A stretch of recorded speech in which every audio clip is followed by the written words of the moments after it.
My name is Zara Kensington. I'm 30 years old, and if you had asked me that morning what I was doing, I would have said something simple. Running errands. Nothing important. Nothing that felt like it was about to split my life clean in half. I was standing in line at a store, holding a basket full of things I didn't need: candles, a throw blanket, something soft and unnecessary, when my phone buzzed. Just once. I almost didn't check it, but I did. 6 words. From my younger sister, Amber. You're out of the wedding. Only real family. No emojis. No explanation. Just that. I remember staring at the screen like it had glitched. Like maybe if I blinked enough times, the words would rearrange themselves into something that made sense. They didn't. At first, I thought it was a joke. Amber had always had that kind of humor. Sharp, dramatic, a little cruel when she wanted attention.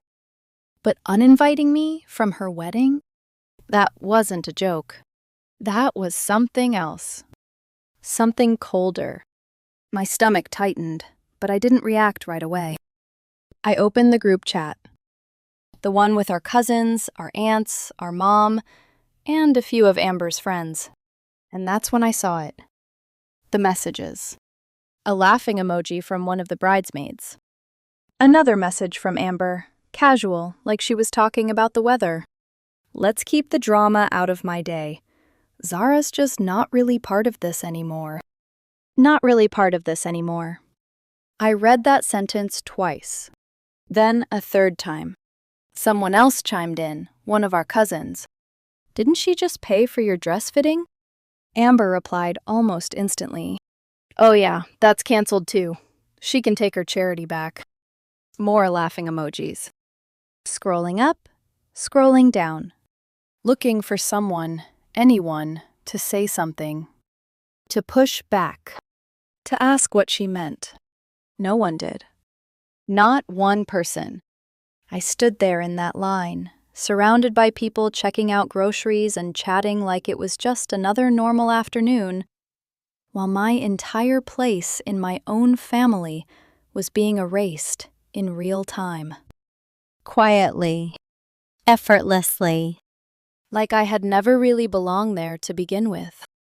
I didn't say anything. Not yet. I just left my basket on the counter and walked out. Didn't even look back. The drive home felt longer than it should have. Or maybe it was just quieter. Too quiet. When I got inside, I didn't sit down right away. I went straight to my desk, opened my laptop, and started pulling up receipts. Every payment. Every transfer. Every "don't worry, I've got it" I had ever said to her. Because that's who I had been. The one who showed up. Always. When Amber couldn't afford her college rent, I covered it. When she maxed out her credit card 2 years ago, I paid it off. When she needed help getting her first apartment, I co-signed everything. I never asked for anything back. Not once. And the wedding? I had paid for half of it. The catering deposit, $4,200. The DJ, $1,500. Florals, $2,300. Photography deposit, another $1,000. She had looked me in the eyes 6 weeks ago and said, "You're the only one I trust with this." And I believed her. That was my mistake. I sat there on my couch, scrolling through everything. Every invoice. Every confirmation email. Every proof that I had been there for her in ways no one else had. And then I opened the group chat again. My fingers hovered over the screen for a second. Not shaking. Not angry. Just steady. Then I typed, "Great, then real family can cover their own bills." No insults. No yelling. Just that. And then I attached everything. One by one. Catering. DJ. Florals. photography, screenshots, receipts. proof, I sent them all. And then I started canceling. One vendor at a time. calmly, Methodically. Like I was closing tabs on a browser. Done. Done. Done. The chat lit up immediately. At first, more laughing. Amber replied, "Okay, bitter much?" One of her friends posted a meme. Something about Bridezilla versus Brokezilla. I didn't respond. I didn't need to. Because I knew something they didn't. The laughter wouldn't last. And it didn't. By the next morning, everything had changed. I woke up to 47 unread messages. 47. I didn't open them right away. I made coffee. Opened the window. Let the cold air in. And stood there for a while, just breathing. There's a kind of calm that comes after something breaks inside you. Not peace. Not relief. Just quiet. Like a switch has been flipped, and there's no way to flip it back. When I finally opened the chat, the tone was completely different. "Zara, you're kidding, right? You actually canceled everything? That's low, even for you." And then, my mom. "You need to fix this. This is your sister's wedding." She was stressed. She didn't mean it. You don't cancel someone's wedding out of spite. Out of spite. I read that one twice. Because that wasn't what this was. I hadn't insulted her. I hadn't humiliated her. I hadn't even raised my voice. I just stopped paying. Stopped being useful. And suddenly, that made me the villain. Then Amber sent the message that actually landed. "You were always jealous I was getting married first. You never wanted this for me." That one sat heavy in my chest. Not because it was true. It wasn't. But because she believed it. Or at least, she needed to believe it. Because the alternative, that she had used me, discarded me, and expected me to stay quiet, was harder to admit. I didn't reply. A few hours later, my phone rang. The florist. She sounded stressed. Said Amber had called, screaming, demanding everything be reinstated, claiming I had no right to cancel. I let her finish. Then I said calmly, "The payments were in my name." A pause. Then a quiet, "Yes, they were." "I won't be covering anything else," I said. And I meant it. Then came my father. He never calls. So when his name appeared on my screen, I almost felt something close to hope. Maybe someone finally understood. Maybe someone saw it for what it was. I answered. He didn't ask how I was. Didn't ask what happened. He just said, "Did you really sabotage Amber's wedding?" sabotage, That word again. I told him the truth. That I had been told I wasn't family, while I was paying for everything. There was a pause. Then he said, "You're being petty." petty, I didn't argue. Didn't explain. I just ended the call. Because there was nothing left to say. That night, I sent one last message to the group chat. "Wait for your wedding gift." No one responded. Not a single person. But I wasn't sitting there hurt. Or crying. Or trying to fix it. I was thinking. Because Amber had forgotten something. Something important.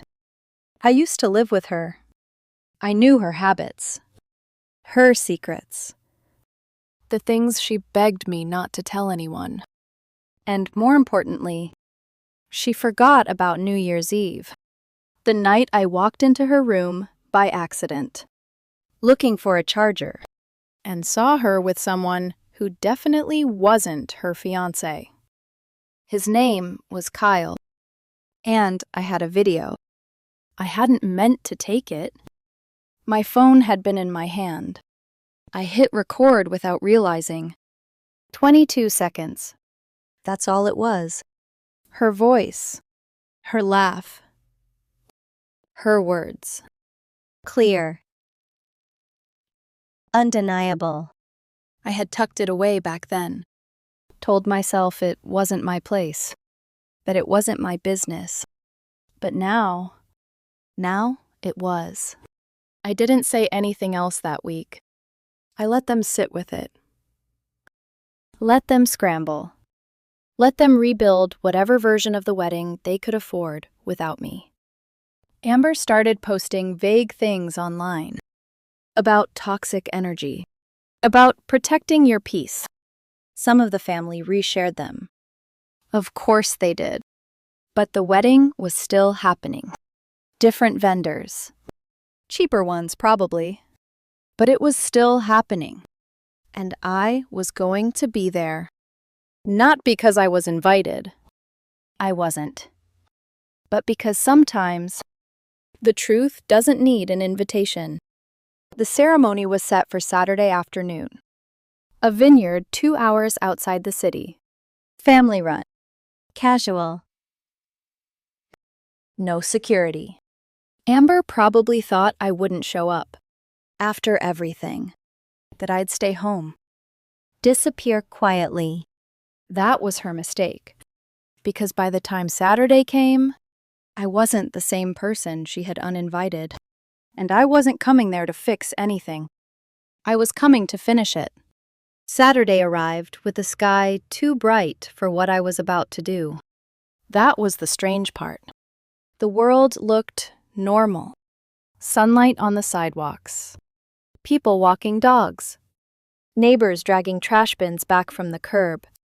Nothing in the air warned anyone that a wedding was about to turn into a funeral for every lie my family had protected. I stood in front of my mirror for almost 20 minutes. Not because I cared how I looked. Because I needed to recognize myself. I chose a navy blue dress. Simple. Quiet. Not flashy enough to look like revenge. Not plain enough to look like shame. I curled my hair, put on small earrings, and stared at my reflection until the woman staring back looked calm. That was important. I didn't want them to see the damage. I wanted them to see the result. Before leaving, I opened the video one last time. 22 seconds. That was all it took to ruin a life. Or maybe not ruin it. Maybe reveal it. Amber was in her bedroom, half hidden by the doorframe, her hands tangled in Kyle's hair. He was laughing.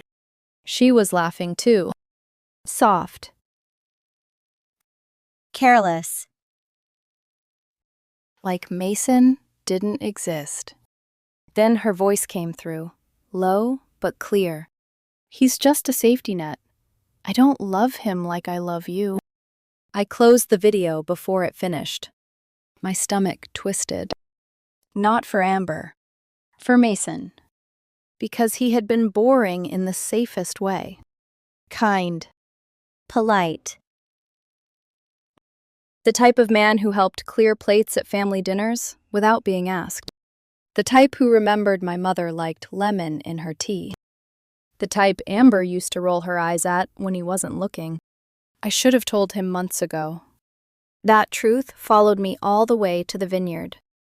The drive took 2 hours. Fields stretched on both sides of the road, gold and brown under the afternoon sun. Every mile made the decision feel less like anger and more like gravity. Something inevitable. Something already falling. When I arrived, cars were lined along the gravel drive. White ribbons tied to wooden posts fluttered in the wind. A sign near the entrance read, "Amber and Mason forever." I almost laughed. Not because it was funny.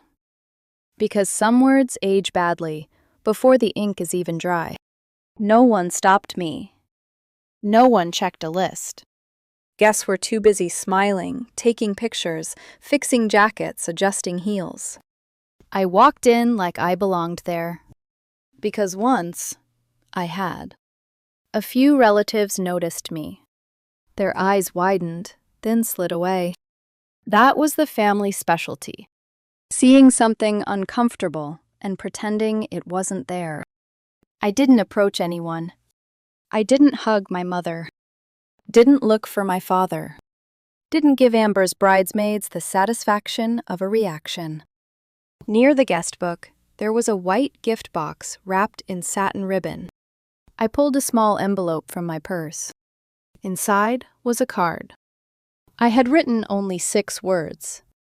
Hope you enjoy the memories. I slipped it into the box and walked away. The ceremony space was beautiful, in that artificial wedding way. Rows of white chairs. A floral arch wrapped in faux vines. Barrels with candles on top. Soft music floating through hidden speakers. Everything designed to look effortless. Everything paid for by someone else, until 3 days ago. I took a seat near the back, far enough to disappear, close enough to see everything. Amber stood hidden at first behind a line of bridesmaids. Then the music changed. Everyone rose. And there she was, my sister. White dress. Perfect hair. Perfect smile. A woman walking toward a future she had already betrayed. For 1 second, I remembered her as a little girl. Amber at 7, missing her front tooth, crying because she couldn't tie her shoes. Amber at 12, asleep against my shoulder during a storm. Amber at 16, calling me from a party because she was scared and didn't want Mom to know. I had always gone to her. Always. That was the part nobody saw. They saw the money. The canceled vendors. The public fallout. They didn't see the years of small rescues, the late-night drives, the covered lies, the way I had built myself around being useful to people who only loved me when I was convenient. Amber reached the altar. Mason looked at her like she was the answer to every question he'd been afraid to ask. That hurt more than I expected, because he didn't deserve this. Whatever anyone thought of me, he didn't deserve to marry a woman who called him a safety net. The officiant began. Something about love. Commitment. Honesty. The word honesty felt almost violent. Amber's smile never wavered. My mother dabbed at her eyes in the front row. My father sat stiffly beside her, proud and stone-faced. Around them, aunts and cousins leaned into the moment, all of them dressed in their best clothes, all of them pretending this family had not spent the last week tearing me apart. I kept my phone in my lap. Screen dimmed. Video ready. My thumb resting over the send button. I told myself there was still time to stop. There was. I could stand up, walk out, drive home. I could let Mason make his vows. Let Amber have her day. Let the lie become legal. And then what? Another year of secrets? Another decade of Amber crying victim while someone else cleaned up the mess? Another family dinner where everyone knew something was wrong, but called silence peace? No.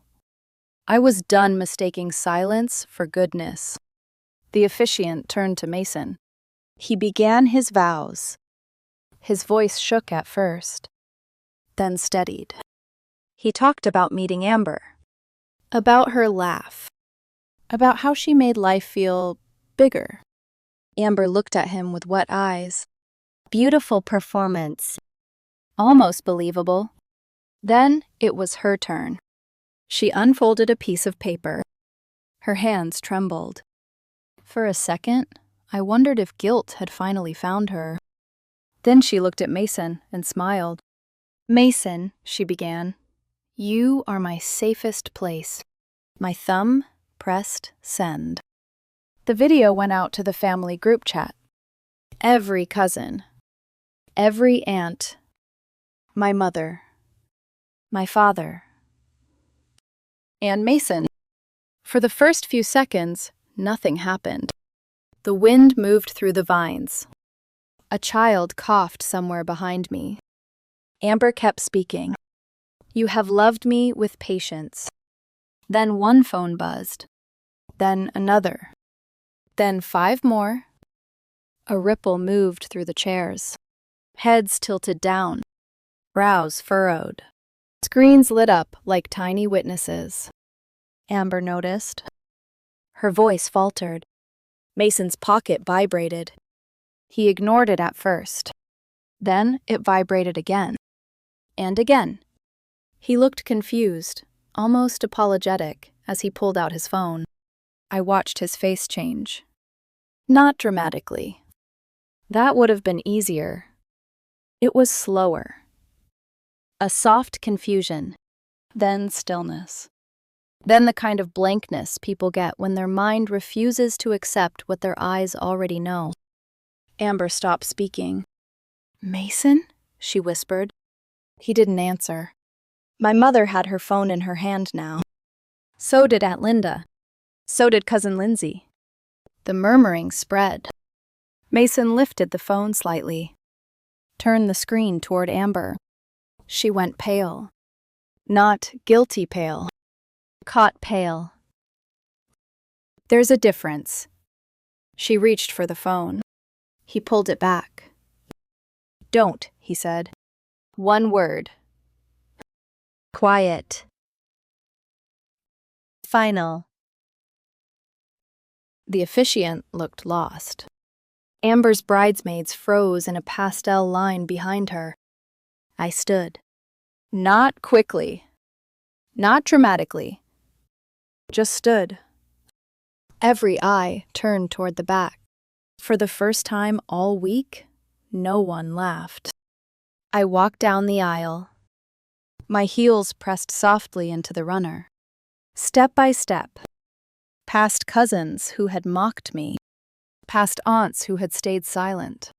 Past my mother, whose face was twisted between horror and rage. I stopped a few feet from the altar. Amber stared at me like I was a ghost she had buried too shallow. I looked at Mason first, then at my sister, then at the family who had decided my usefulness was love and my boundary was cruelty. And I said, calmly, you all need to know who my sister really is. No one moved. No one breathed. For one perfect, terrible second, the whole vineyard was silent. Then Amber screamed. Amber's scream didn't sound human at first. It was sharp, panicked, like something cornered. She lunged toward me so suddenly that one of the bridesmaids stumbled sideways, trying to get out of the way. The officiant dropped his notes. Someone in the front row gasped, loud enough to echo. I didn't move. Not because I was brave. Because I was done running. Before she could reach me, Mason stepped in front of her. Not aggressively. Not dramatically. Just firmly. He caught her wrist mid-air. It wasn't violent. It was controlled. That somehow made it worse. Amber froze for a second, stunned that he had stopped her. Then she turned on him. Mason, don't, she started, her voice breaking into something desperate, something unrecognizable. He didn't raise his voice, didn't look angry. He just looked finished. He held her wrist like she was a stranger who had grabbed him in the street. And then he asked 2 words. Is it true? No shouting. No accusations. Just that. Amber's mouth opened. Closed. Opened again. Her eyes darted. Toward my parents, toward the guests, toward me, searching for something to hold on to. There was nothing. Because for once, there was no version of this she could twist into something softer. Her voice cracked. I'm sorry. Not no. Not, it's not what it looks like. Just, sorry. The worst possible answer. Mason let go of her wrist, slowly, like he didn't want to touch her anymore. She reached for him again, this time softer, almost pleading. It didn't mean anything, she said quickly. It was just once. I was confused. I was stressed. He didn't react. Didn't even blink. He looked down at his phone again. Watched the video a second time. Right there. In front of everyone. Amber's voice from the screen, laughing, careless, intimate, cut through the air like something alive. He's just a safety net. She let out a small, broken sound. Mason, please. He stepped back. Just one step. But it might as well have been a mile. Because that was the moment something irreversible happened. He stopped seeing her as the woman he loved, and started seeing her as the person in the video. He lifted his gaze. Not to Amber. To me. For a second, I thought he was going to say something. Ask something. Blame me. But he didn't. There was something like understanding in his eyes. Something quiet. Something heavy. Then he turned. Walked past the altar, past the chairs, past the guests who were still frozen between watching and pretending not to. He didn't run. Didn't rush. He just left. You could hear the gravel crunch under his shoes as he reached the parking area. Then the sound of a car door. An engine. And then, nothing. Amber collapsed. Not gracefully. Not the kind of crying people show in movies. She dropped to her knees in the grass, her dress pooling around her like something too heavy to carry. She sobbed. Loud. Ugly. Uncontrolled. Our mother rushed forward immediately, dropping to her side, pulling her into her arms. What happened? What did you do? She whispered, even though she already knew. Some of the bridesmaids hovered, unsure whether to comfort or disappear. Guests started standing. Some moved closer. Some moved away. Conversations broke out in low, frantic voices. Confusion turning into judgment. Judgment turning into distance. I stood there for a moment longer. No one came to me. No one spoke to me. I wasn't part of the scene anymore. I was the cause of it. And in their eyes, that was worse. I turned, walked back down the aisle, the same path I had just come from. But everything felt different now. Heavier. Quieter. Behind me, Amber's crying filled the air. Someone was arguing with someone else. My father's voice rose, sharp and angry. Not at Amber. At me. Of course. I didn't stop. Didn't look back. By the time I reached my car, my hands were steady. My breathing even. It should have felt like victory. It didn't. It felt like something had ended. Not just the wedding. Something older. Something deeper. I got in the car and drove. Didn't turn on the radio. Didn't check my phone. Just drove. 2 hours back through the same fields. The same quiet roads. But everything inside me felt hollow. Not broken. Just emptied out. When I got home, I left my phone on the counter, face down. I didn't need to see it. Didn't need to watch the fallout unfold in real time, because I already knew how it would go. The truth wouldn't matter. Not really. What would matter was that I had exposed it. Publicly. in a way they couldn't control, in a way that made them look bad. That was the real crime. I took a shower, let the water run until it went cold, sat on the edge of my bed afterward, staring at nothing. At some point, I fell asleep. When I woke up, it was dark. The room felt unfamiliar for a second, like I had woken up somewhere else entirely. Then I remembered. The wedding. The video. Amber. I reached for my phone, turned it on. 36 missed calls. Most from my mother. A few from unknown numbers. Relatives, probably. People who hadn't spoken to me in months, suddenly finding my number because now there was something to say. There was one voicemail. From Amber. I didn't listen to it. I deleted it. The group chat was chaos. Messages stacked on top of each other. Paragraphs. Arguments. People picking sides. Some still had the video open, commenting under it like it was a post instead of a life falling apart. Uncle Ray, this is a disgrace. Cousin Lindsay, I knew something was off about her. Aunt Maria, this should have been handled privately. Someone else. Everyone calm down. And then, my father. We will not tolerate this kind of public humiliation in this family. Not her cheating. Not her lying. Not what she said about Mason. The humiliation. That was the problem. That was always the problem. I scrolled for a while. Didn't reply.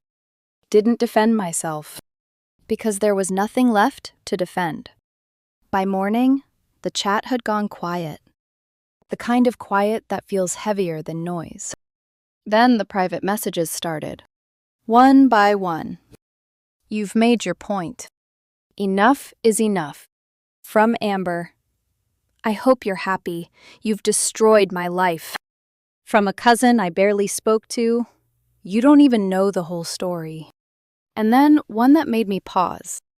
From cousin Jess. You okay? No accusation. No judgment. Just that. I stared at it for a long time. Didn't answer. Not because I didn't appreciate it. Because I didn't know how to answer honestly. I didn't feel okay. But I didn't feel not okay either. I felt nothing. A few hours later, my dad called again. I let it go to voicemail. He left one sentence. Your mother is inconsolable. Call her. I didn't. Because for the first time in my life, I wasn't going to fix this. The silence after everything was louder than the chaos. That was the part no one prepares you for. Not the screaming. Not the confrontation. But what comes after, when everyone decides you're the problem they don't want to explain? The next morning, I woke up expecting something. Another wave of messages. More calls. Some kind of explosion. Instead, there was nothing. No missed calls. No texts. No new messages in the group chat I had already muted. It was like someone had pulled a plug. Like I had been erased from the conversation entirely. At first, it felt like relief. Then, it started to feel like something else. A quiet kind of exile. By the afternoon, I left my apartment. Not because I had somewhere to go. Just because the walls felt too still. I found myself driving without thinking, until I ended up in front of a small auto garage on the east side of town. Mason used to work there. I sat in the car for a minute, debating. Then I got out. Inside, the smell of oil and metal hit me immediately. One of the mechanics looked up. Can I help you? He asked. I hesitated. Is Mason here? He shook his head. He took the week off. Of course he did. I nodded, already turning to leave, then paused. If he comes back, Can you give him this? I scribbled my number on a receipt and handed it over. The mechanic looked at me, curious but not intrusive. Sure. I didn't explain who I was. Didn't need to. Some things didn't need more attention. I went home after that, closed the blinds, and slept. Not for a few hours. For 13. When I woke up, it was evening again. And for the first time since the wedding, I felt something. Not anger, not regret, just distance. Like everything that had happened belonged to someone else. By the end of the week, Amber had disappeared online. Her Instagram? Empty. No photos. No stories. No wedding previews she had posted weeks before. Gone. Even the hashtag she had created for the wedding had turned into something else entirely. People were using it to post jokes, memes, edited versions of the video with dramatic music layered over it. Public humiliation. The kind my family had accused me of causing. Now it was everywhere. And suddenly, I wasn't the villain anymore. Not publicly. But families don't run on public opinion. They run on loyalty. And within days, they closed ranks. My mom texted, "We raised you better than this. She's your sister. You were supposed to protect her, not destroy her." I read the message 3 times. Then once more, because the word protect felt almost surreal. Protect her from what? Consequences? Truth? Herself? And then came the message that settled everything. "We're not sure we want you at Thanksgiving this year. Things are too raw." I stared at that one the longest. Because that was the real answer. Not about the wedding. Not about Amber. About where I stood. After everything I had done for them. Everything I had been for them. I was the one being pushed out. Not her. Me. I didn't argue. Didn't ask why. I just typed back one sentence. "Don't worry, I won't be there." Then I left the family group chat. Blocked Amber's number. Deleted the voicemails I hadn't listened to. And sat there on my couch. Alone. Not crying. Not shaking. Just quiet. It hit me slowly. Not like a wave. More like something settling into place. I didn't have a sister anymore. Not in any way that mattered. The week after that passed in a strange kind of stillness. No calls. No messages. No passive-aggressive comments on my social media. Which was unusual.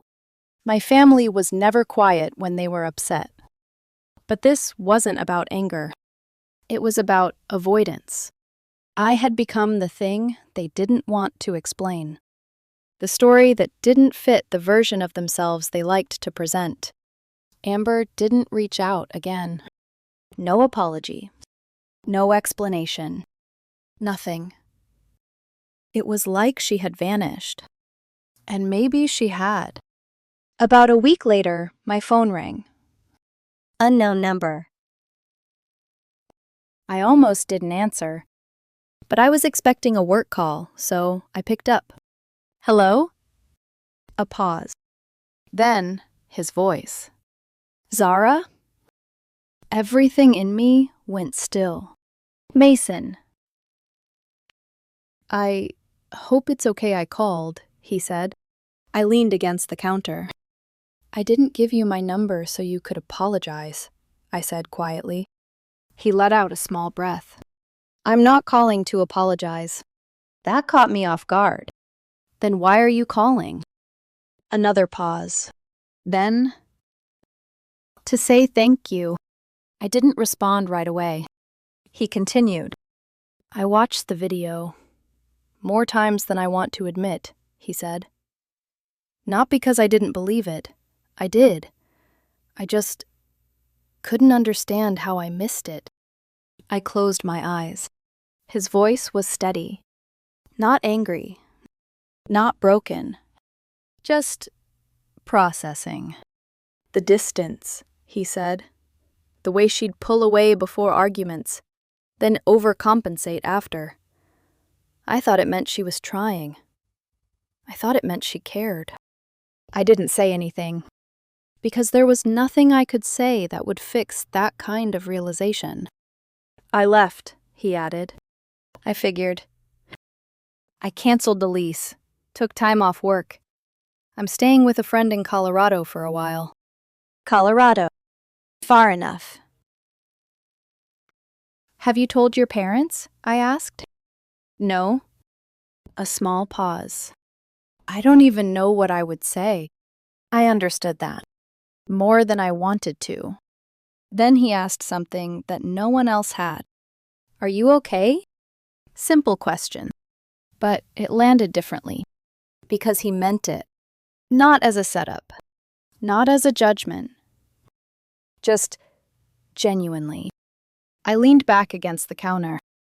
I don't know, I said honestly. I'm not angry anymore. Not sad either. Just empty. There was a quiet understanding on the other end. Then he said something that stayed with me. Sometimes you lose people who were never really yours. I let that sit, because it felt true in a way nothing else had. We didn't talk much after that. He thanked me again. I told him I hoped he found peace. And then we hung up. That was the last time I spoke to him. Thanksgiving came and went. I didn't hear from anyone. I ordered Thai food, ate it on my couch, watched a documentary about shipwrecks. It felt fitting. Everything sinking slowly, Quietly. no dramatic explosion, just collapse. Over the next few weeks, I started noticing something uncomfortable. How much of my identity had been tied to fixing things. For Amber. For my parents. For everyone. Without that, I didn't know who I was. One afternoon, I opened a storage box I hadn't touched in years. Inside were old photos. Amber and me as kids. Matching pajamas. Birthday cakes. A beach trip where we argued over who got the last juice box. I sat on the floor for a long time, just looking at them, trying to figure out if any of it had been real, or if I had just imagined a closeness that had always been one-sided. I didn't throw them away. I couldn't. Some things don't stop mattering just because they hurt. But I put the box back, closed it, and understood something I hadn't before. This wasn't just the end of a fight. It was the end of a relationship, one I had been carrying alone for years. And she had never once said thank you. December came quickly. Cold mornings, frost on the windows, holiday lights everywhere, like the world hadn't changed at all. I didn't hear from anyone, not even a forwarded holiday message. It was like I had been quietly edited out of the family. No announcement, no confrontation, just gone. On Christmas morning, the only message I got was from an old coworker. I didn't reply. Instead, I went to a small diner, sat by the window, ordered pancakes. Across the room, a young couple fed bites of food to their toddler. I watched them for a while, not with jealousy, not even sadness, just observation, like I was seeing something from the outside. Then, sometime around New Year's, I got an email. From Amber. Subject line, for what it's worth. No greeting. No softness. Just words. A lot of them. She said she never meant for things to go this far. That I had always made her feel like she owed me something. That I never understood what it was like to grow up in my shadow. That I blew up her life out of spite. She said Mason wasn't perfect. That Kyle was a mistake. That I ruined her future. She didn't say sorry. Not once. Instead, she wrote one line that stayed with me. You made me feel like I was a nobody. I stared at that sentence for a long time. Because it sounded familiar. Too familiar. It was almost exactly what she had made me feel like, the moment she told me I wasn't real family. I didn't reply. I archived the email. Then I blocked her. That was the last time she ever tried to reach me. In January, I started therapy, not because I felt broken, but because I didn't want to become numb. I needed to understand the years I had spent being useful, being needed, being the person everyone turned to when things fell apart, and why I had confused that with being loved. One night, my therapist asked me a question. What part of you are you still waiting for them to acknowledge? I didn't answer right away. But later, I realized, I had been waiting for them to see me as enough. Without the money, without the fixing, without the constant giving. Just enough. I don't know where Amber is now. I heard from a cousin months later that she moved in with Kyle, that they broke up after 2 months, that she's living with a friend now, working a job she doesn't talk about. I don't wish her anything. Not pain.